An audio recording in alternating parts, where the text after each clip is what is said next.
I started digging through our archives, and I found a copy of the sermon that was preached at the dedication of our church in 1870.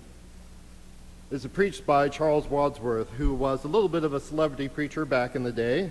He was the man that Emily Dickinson called her pastor, and whom many thought she was actually in love with, if you believe some scholars. He was the man that Mark Twain said could tell a first-rate joke, though he'd frown at you if you laughed.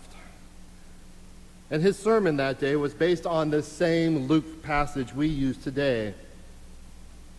The gift of this church equivalent to the centurion's gift of the synagogue.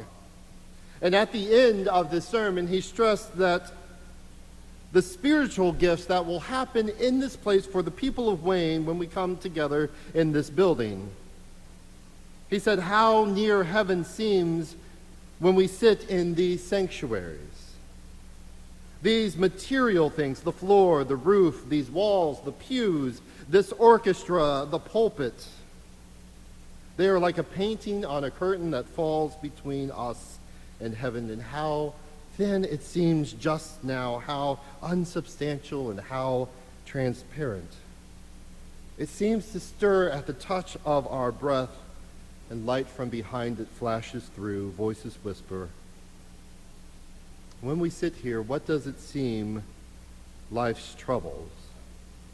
And what seems lost possessions or withered hopes, what do they seem here?